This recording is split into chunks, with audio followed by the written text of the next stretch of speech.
Hello friends, income tax के cases की series में आज जो केस हम लोग डिस्कस करेंगे उस केस का नाम है Puneet Rastogi versus principal commissioner of income tax. ये केस 454 आईटीआर पेज नंबर 37 पर रिपोर्ट हुआ।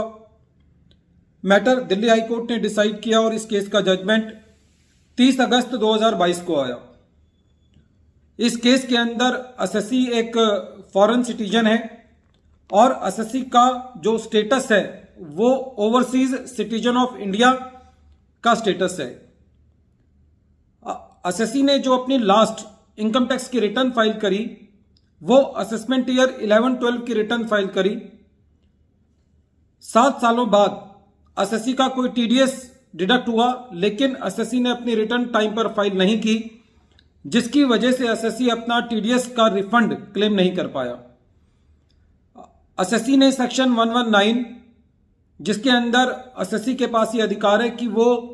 रिटर्न को लेट फाइल करने के लिए कंडोनेशन की एप्लीकेशन लगा सकता है, और यदि प्रिंसिपल कमिश्नर इस बात से कन्विंस होते हैं कि एसएससी की कोई जेन्युइन हार्डशिप थी और रीजनेबल कॉस्ट था रिटर्न टाइम पे फाइल ना करने का, तो उस केस में प्रिंसिपल कमिश्नर या central board of direct taxes as the case में भी कंडोनेशन की एप्लीकेशन को अलाउ कर सकते हैं। एसएससी की यह दलील थी कि जो एसएससी है उससे ये एक्सपेक्ट नहीं किया जा सकता कि वो अपनी रिटर्न फाइलिंग की डेट को उसको एग्जैक्ट डेट पता हो, क्योंकि एसएससी ने पिछले 7 सालों के अंदर एसएससी को अपनी रिटर्न फाइल करने की जरूरत नहीं पड़ी है,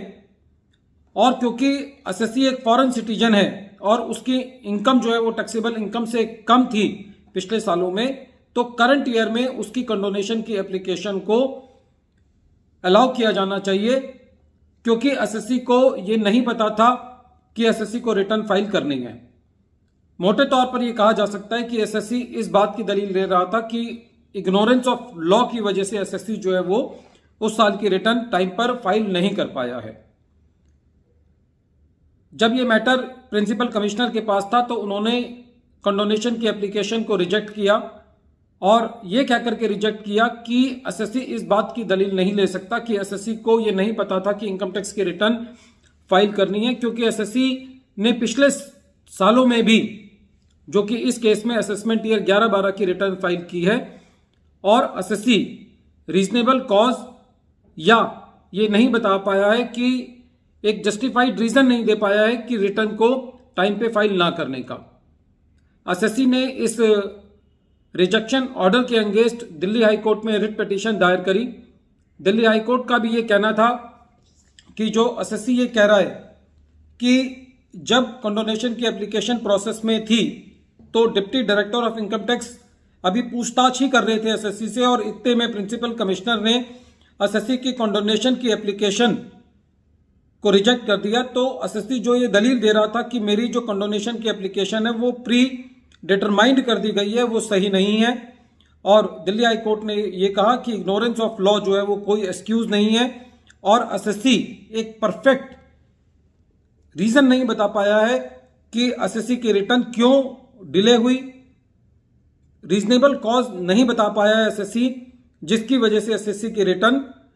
लेट हुई है। और हाईकोर्ट ने भी इस बात को कहा कि यदि एसएससी ये कहता है कि एसएससी को रिटर्न फाइलिंग के बारे में जानकारी नहीं थी, डेट के बारे में जानकारी नहीं थी, तो वो सही नहीं है, क्योंकि एसएससी ने पहले भी रिटर्न फाइल की है। लेकिन एसएससी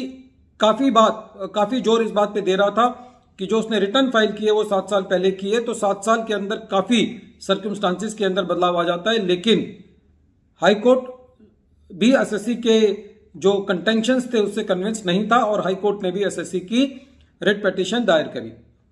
बाद में एसएससी ने सुप्रीम कोर्ट के अंदर भी स्पेशल लीव पिटीशन दायर करी, लेकिन सुप्रीम कोर्ट ने भी एसएससी की एसएलपी को डिसमिस कर दिया। फ्रेंड्स, यदि इस केस को देखा जाए with due respect to the various courts, honourable Delhi high court and supreme court, जब डिपार्टमेंट अपने पर्पस के लिए एसएससी को सेक्शन 148 का नोटिस इशू करता है कि एसएससी ने अपनी इनकम को अपनी इनकम टैक्स के रिटर्न में नहीं दिखाया, तो ऐसे केसेस के अंदर जहां पर एसएससी का टीडीएस कटा हुआ होता है और एसएससी ने अपनी रिटर्न फाइल नहीं की होती, तो ऐसे केसेस में भी एसएससी को सेक्शन 148 का नोटिस इशू किया जाना चाहिए और इसको रिटर्न फाइलिंग का मौका दिया जाना चाहिए। इसके अलावा यदि हम सेक्शन 4 को देखें, एसएससी की रियल इनकम पर टैक्स होना चाहिए। यदि हम आर्टिकल 265 को देखें, जो कि ये कहता है कि no tax can be collected और levied on the SSC without the authority of law, तो यदि हम इन सब अकाउंटिंग प्रिंसिपल्स को देखें तो एसएससी का जो टीडीएस का पैसा है उसको वापसी मिलना चाहिए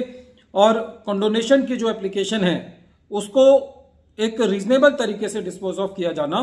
चाहिए। वीडियो के अंत में एक बार फिर मैं केस का नाम रिपीट कर रहा हूं। केस का नाम है Puneet Rastogi versus principal commissioner of income tax और ये केस 454 आईटीआर पेज नंबर 37 पर रिपोर्ट हुआ। मैटर दिल्ली हाई कोर्ट ने डिसाइड किया। बाद में इस जजमेंट के अगेंस्ट एसएलपी भी डिसमिस हुई एसएससी की और ये जजमेंट 30 अगस्त 2022 को आया। Thank you friends.